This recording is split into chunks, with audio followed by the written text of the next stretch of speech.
Ooh, it's October. You know what that means? Columbus Day! And apparently it's also the month where people watch a lot of horror movies and dress up in costume. I wouldn't know anything about that. I never dress in costume or watch horror movies. Believe it or not, one of the biggest requests I get involving Halloween-themed films isn't any movie from the Halloween franchise, but it's this 1986 hard rock-themed horror flick called Trick or Treat, not to be confused with the one with no O in the title. It's the story of a teenage metalhead who is bullied in school and gets a little help from the ghost of his dead rocker hero via a haunted record. It's also the story of what Skippy from Family Ties was doing while not hanging out with the Keatons. That's right, the movie stars Mark Price, best known as Skippy. It's also the directorial debut of character actor Charles Martin Smith of American Graffiti and The Untouchables. But most importantly, you can now say that you're watching an 80s horror film from the director of Air Bud and Dolphin Tale. Seriously. And since it's often requested to me, I'm sure it's really good. Really fucking good. It's the 1986 De Laurentiis film that's no Blue Velvet, but is at least better than King Kong Lives. Let's get this rock party started. Go, bear these tidings to great Lucifer. Say Faustus doth surrender up his soul. I already have to listen to scripture in the Pure Flicks movies. I don't need it in the 80s horror flicks too. The hardest part of this movie will be resisting the urge to reference Rocket's Your Decision. We start out by showing posters of bands and performers who aren't the person singing, and just what the hell is playing.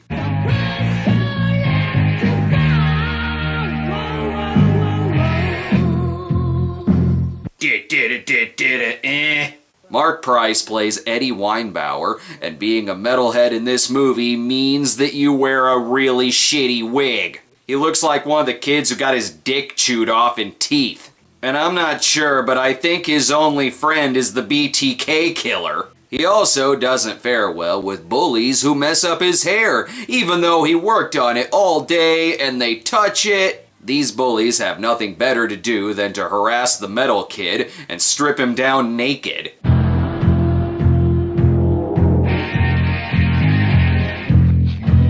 And then he grows up to become Dwayne Johnson and partners with Kevin Hart. It'll do really well, but will be instantly forgotten. But at least he has his music. I mean, I've got thoughts in my head that nobody but you would understand. The one thing that holds me together is you. You did it, man. Hot damn, he's gonna fuck that poster of Michael Hutchins. His rock hero is Sammy Kerr, played by the late Tony Fields. Sammy's act apparently consists of biting snakes in half, dousing himself in blood, and sexually harassing a microphone. But what does his music sound like?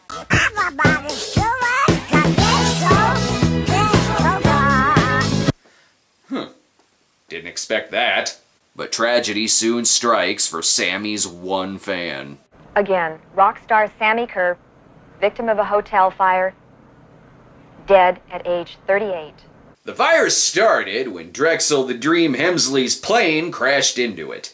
Eddie is really upset. Now he's forced to settle on new music from Damn Yankees. So he tears down all his posters and replaces them with Barry Manilow, who is scientifically proven to live forever.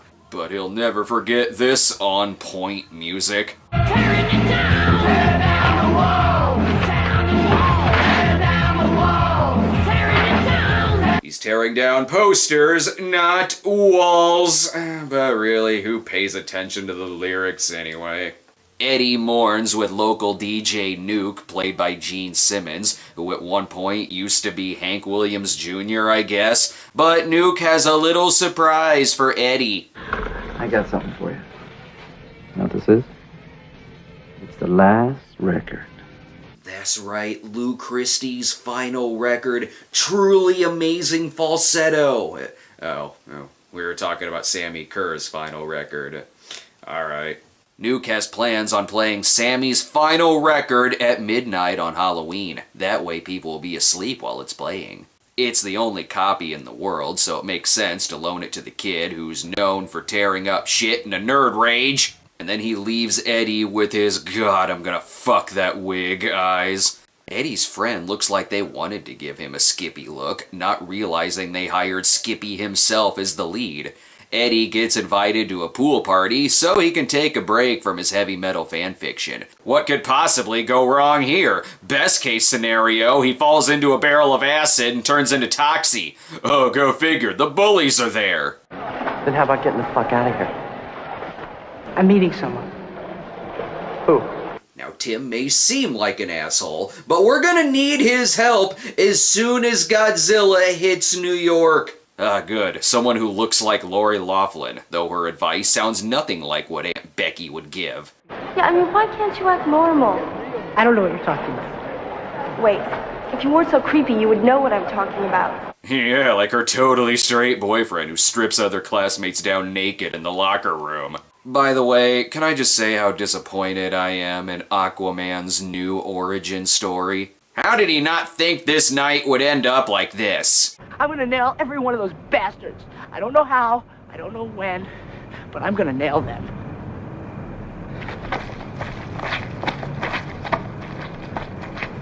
Yes, he's gonna track water all over their freshly cleaned carpets. Now's as good a time as any to listen to that new album. That's quite the meh face you're giving.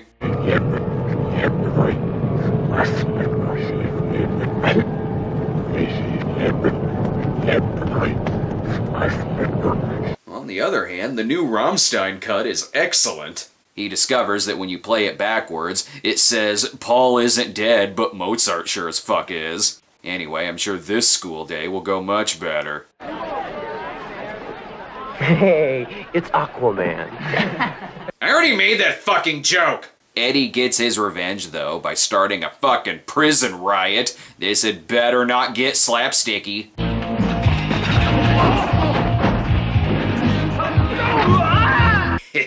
Can't pick on someone with a broken back now, can ya? They're running so fast they don't even see the 35-year-old rummaging through someone's locker. Will Eddie get the best of these bullies?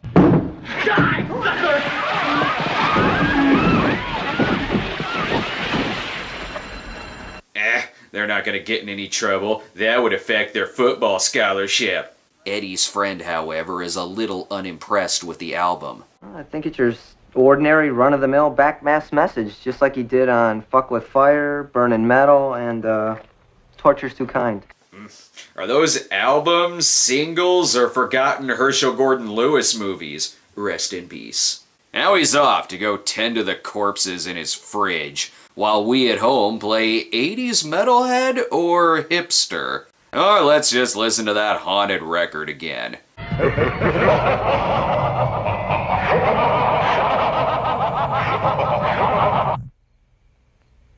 Unfucking-real. The same thing happens when you play Judy's Turn to Cry by Leslie Gore in reverse. It's not that abnormal. The record tells him to go to shop class, so I'm assuming the record wants him to build an ark. And on that ark will be 2 of every kind of mullet. If you can get past the bullies, who by the way nailed their Bright Lights Big City audition. Oh no, this isn't Bright Lights Big City at all. He won the role as Giovanni Lombardo Radice in City of the Living Dead. He survives this one, and on the plus side, his perfect Billy Idol hair is still having a nice day for a white wedding. At this point, I don't even have the heart to tell him that his metal god was one of the Solid Gold dancers. Apparently, Mom has never seen her son before, as she's just now discovering what he wears and what music he listens to. It's every parent's nightmare. Her son is either Beavis or Butthead. Actually, it's worse. He's Stuart. So he decides to summon Sammy again.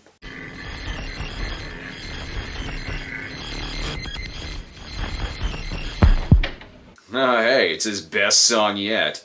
Oh, look, he made Tim a mixtape.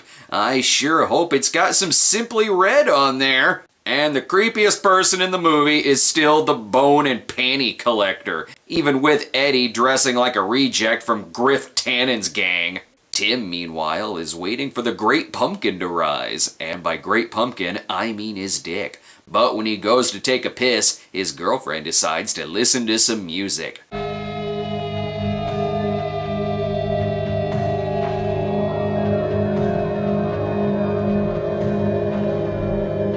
Well, at least it's not in mono. Something tells me Sammy may have been a bit of a date rapist. Her orgasm goes on so long, I wonder how long it takes for this guy to piss. Plus, the remake of Christine is really stupid. The song melts her ears, which is a real bummer. He was totally gonna fuck those. Oh, now we get our second cameo in the movie, with Ozzy Osbourne playing an anti-rock and roll spokesman, in a universe where apparently Ozzy himself also exists. I don't even think it's a sense of humor. I think they're just out-and-out sick people. I mean, and they're trying to make everyone else around them who listen to their music as sick as they are. It's Ozzy's long-lost son, Crispin Glover Osborne. Do continue. Deep, deep, you'll beg for more. Raising hell and serpent score. Feel me, feel me. Now, what does that mean to you? To me, it means nothing but a sexual act. This is the clearest he has ever sounded.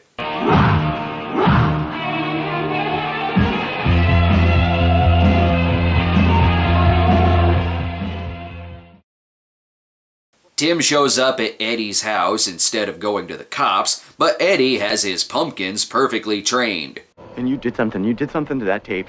I don't know what you did, but you're getting into some weird fucking shit, man. And I just want you to stay away from me, okay? All right? Bullshit! If you don't keep bullying him, how is he gonna become the killer from Prom Night, or Terror Train, or Slaughter High? You see where I'm going with this. The record tells him to kill them all, because it got bored of possessing the son of Sam's dog. We can't just go and... Nail them all. Nail them all. Fuck them. Well, that's getting a parental advisory sticker, and most certainly will not be sold at Walmart. Just wait until the internet is invented. I'm just saying, Eddie seems like the kind of guy who needs a conspiracy blog to pass the time. Better than continually playing this music.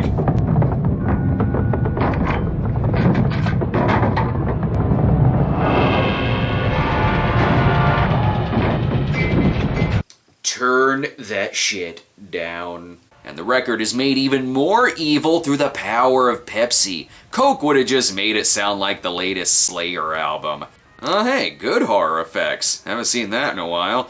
So is this killer gonna actually appear in the movie?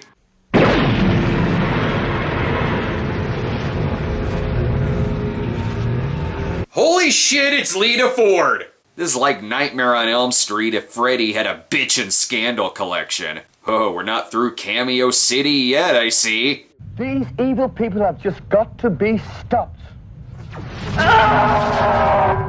Is it weird that if this were some kind of 700 Club anti-rock movie, it'd probably have the same script? Dude, what are you doing now? How are you gonna sell all of this to a pawn shop 20 years later?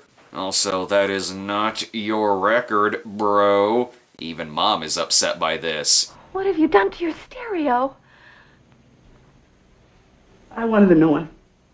Well, too bad. You're getting a Nintendo for Christmas, just like everyone else. I've spent so much time comparing this kid to a serial killer, I didn't even realize he had a name, and apparently it's Roger. So Eddie wants Roger to steal the haunted cassette from Tim's car. He's smart enough to dress in all black, but dumb enough to do this in broad daylight. Not only did I not realize the character had a name, but it also just hit me that Roger is played by X-Files writer and producer Glenn Morgan in his only acting role. Eddie wanted Roger to destroy the tape, so of course he listens to it instead, and it blows out his speakers before he can get to his Goombay Dance Band album. The hell is going on here? He was a... Great, the movie's become so bored with itself, it's channel surfing. Sammy wants Roger to play the music at the school dance, or he's gonna keep killing off public access celebrities. It's Halloween proper, which explains why Eddie's mom is dressed like Steffi Love. And the movie finally has trick-or-treating in it, so I guess we can name the movie after that now. Eddie finds out the school dance is playing the Haunted Sammy album, so he races to the school, even though for some reason there's already another haunted cassette in his car, which magically changed it into Ash's car from Evil Dead. I know what's happening. The car is now haunted by the ghost of Hal Needham. And then he just leaves and abandons his car. Irresponsible. Now for a cameo from the movie's director, Groucho Martin Smith. But Sammy's ghost soon arrives to play a set.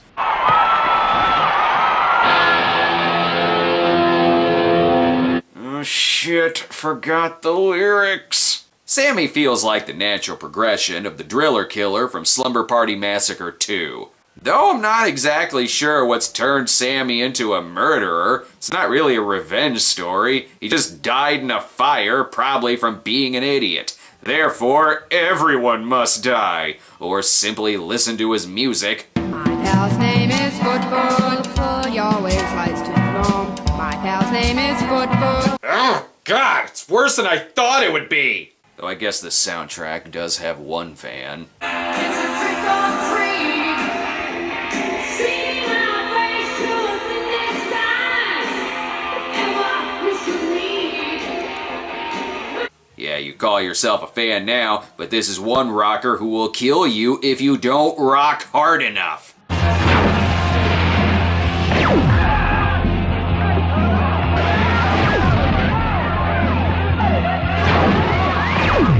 Just like the time Sid Vicious shot and killed his audience with guitar lightning. Throughout all of this, the band just keeps on playing until he turns on them.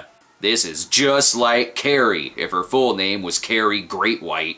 Tim, surprisingly, hasn't been killed off yet, just in time to confess that yes, he is indeed Bryan Adams. Is he gonna have a moment of redemption in the movie's final act? You are such an asshole! How is this guy still alive? Hell, Eddie actually tries saving him, but that's not gonna help.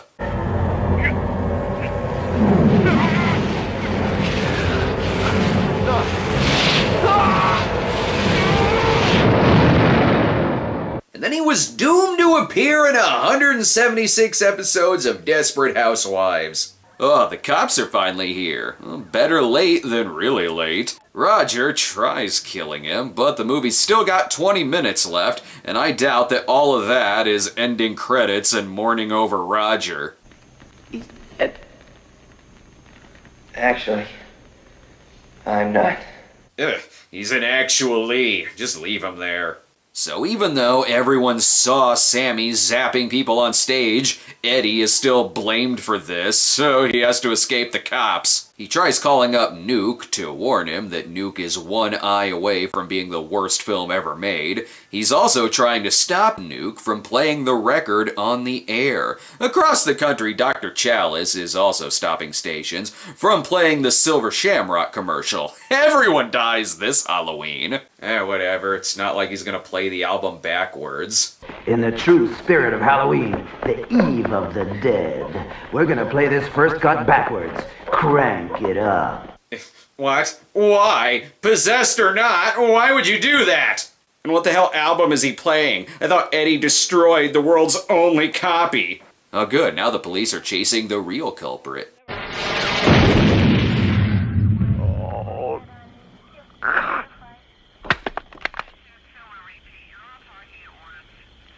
Unfortunately, he was stopped by Officer Looney Tunes. But there are some fine chuckles to be had here, unironically.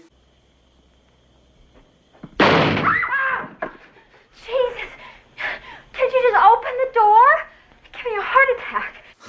I'm giving points to this movie for giving a big fuck you to jump scares. And again, well, good horror effects. See, this is why I never trusted Quiet Riot. You can't have a riot and also be quiet. Suspicious. And don't even get me started on Motley Crue. That's not how you spell crew. Also, is he seriously getting killed by a toilet? Okay, so he's not dead. Or maybe he is, and this is mysteriously taking place in the Maximum Overdrive continuity. I sure hope Nuke is alright.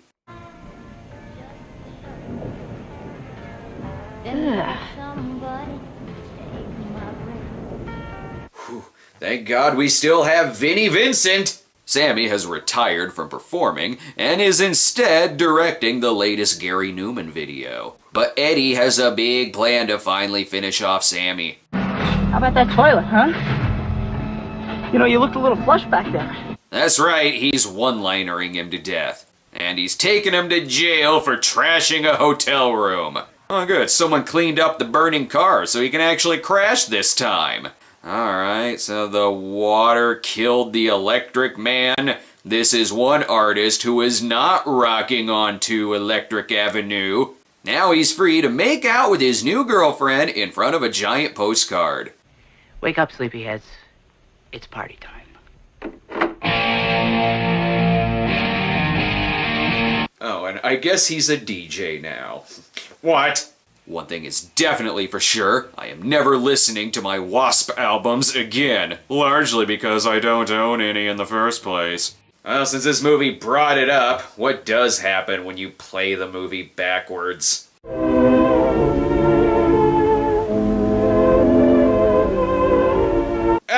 Fuck that! I'm not falling asleep in the middle of a review again. Just play the movie regularly. The film only made about $6 million at the box office, but perhaps it made an extra profit by spending years in every $5 DVD bin in the country with this ridiculously misleading box cover that makes it look like it stars Gene Simmons and Ozzy Osbourne. I prefer the original poster, which makes it look like it stars Stacey Jacks from Rock of Ages. Well, I was very disappointed in this film for over-spotlighting loud noise over the quiet dignity of a fine metropolitan opera.